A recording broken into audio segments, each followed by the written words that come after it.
ചെല്ലി ചെല്ലി ചോദിക്കും. ചെല്ലടാ. സോറി.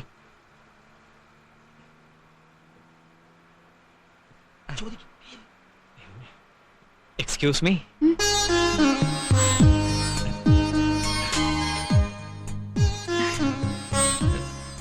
അവിടെ ലേഡീസ് ഹോസ്റ്റലാണല്ലേ താമസിക്കുന്നത്? രാവിലെ ഒരു മിന്നായം പോലെ ഞാൻ കണ്ടു. പേര് ചോദിക്കും. പേര് എന്താ പേര്? മീര. എന്റെ പേര് അറിയാം, ബാലഗോപാലനല്ലേ? എനിക്കൊന്ന് വെളിക്കിറങ്ങാണ്ട്. രാവിലെ നേരത്തെ വീട്ടിൽ നിന്ന് പോകുന്നതിന്റെ പേരിൽ എനിക്ക് വെളിക്കിരിക്കാൻ പറ്റിയില്ല. ഇപ്പൊ ബസ്സിന്റെ കക്കൂസുള്ള സൗകര്യം ഉണ്ടല്ലേ? എടാ, വെളിയെന്ന് പറഞ്ഞാൽ ഫോർട്ട് കൊച്ചി വെളി സ്ഥലമായെന്ന് പറഞ്ഞതാ. കൊതിപ്പിക്കല്ലേ? ഇവൻ തെറ്റിദ്ധരിച്ച് പറഞ്ഞതാ. പറ്റിക്കല്ലേ? ചോദിക്കടാ. അല്ല മീര. ചേട്ടാ ഒന്ന് പുറോട്ട് പറയുന്നേ, പെണ്ണുങ്ങടക്കി തള്ളാതെ. അമ്മച്ചി ഇങ്ങോട്ട് കയറിയുന്നേ, ഇങ്ങോട്ട് കയറുന്നേ. അങ്ങോട്ട് മാറിക്കേ മാവാ, അങ്ങോട്ട് മാറി നിൽക്കാം മാവാ. ഓ ടിക്കറ്റ് ടിക്കറ്റ്. അവിടെ പറ.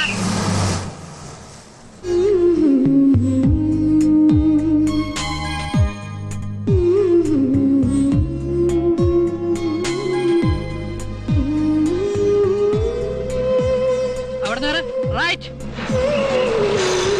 തലൊന്നെടുത്ത് മാറ്റേ. എടുത്തു മാറ്റാൻ അവിടെ ഒന്ന് കാണാൻ.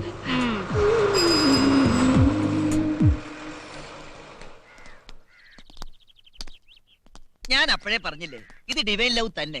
നിന്റെ പേര് പോലെ കൊച്ചറിഞ്ഞു വെച്ചിരിക്കുന്നു. ഇനി ധൈര്യമായിട്ട് പ്രൊസീഡ് ചെയ്തോ. ഒന്ന് പോടാ.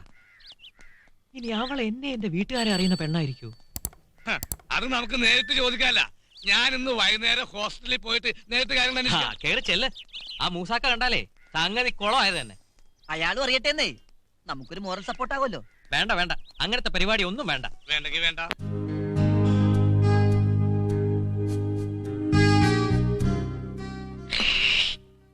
ഇവനെന്താ ഇഞ്ചി എന്ന കുരങ്ങനെ പോലെ ഇരിക്കുന്നത്? ഇവനാ പെണ്ണിനോർത്തോണ്ടിരിക്കുന്നു. ഒരു പെണ്ണിനോട് ഇഷ്ടം തോന്നിയാൽ മിനിമം അത് തുറന്നു പറയാനുള്ള ധൈര്യമെങ്കിലും ഉണ്ടാവണം. ഇവനൊക്കെ എങ്ങനെ ധൈര്യം ഉണ്ടാവാനാ? വല്ലപ്പോഴൊക്കെ നമ്മളെ പോലെ രണ്ട് സ്മോളെങ്കിലും അടിക്കണം. അതുമില്ല. കള്ളിന്റെ കാര്യത്തില് കർത്താവ് പറയേണ്ട അപ്പുറം നമ്മക്കില്ല അല്ലേടാ? നിന്റെ മനസ്സിലിരിപ്പ് എന്താണെന്ന് ഞങ്ങൾക്കറിയാം. ആ കുട്ടിയോട് നിനക്ക് പ്രേമമാണെങ്കിൽ അതൊക്കെ തുറന്നു പറ. എനിക്കിഷ്ടമാണ്. പക്ഷേ ഇഷ്ടമാണ്, പക്ഷേ അവൾ ഇവിടെ വന്ന് നിന്നെ കെട്ടിപ്പിടിച്ച് ബാലു ഐ ലവ് യു എന്ന് പറഞ്ഞാൽ വേണമെങ്കിൽ നോക്കാൻ നിർത്താം. എടാ, അതിന് മീരയോടെല്ലാം തുറന്നു പറയാൻ ഒരു അവസരം കിട്ടണ്ടേ? ആ കുട്ടിയുടെ പ്രേമത്തിന് നിനക്ക് പോലെ സംശയം തോന്നുകയാണെങ്കിൽ ഒരു ടെസ്റ്റ് ഡോസ് കൊടുത്തു നോക്കിയാലാ? നമുക്കൊരു ലവ് ലെറ്റർ എഴുതി ആ കുട്ടിക്ക് പോസ്റ്റ് ചെയ്യാ.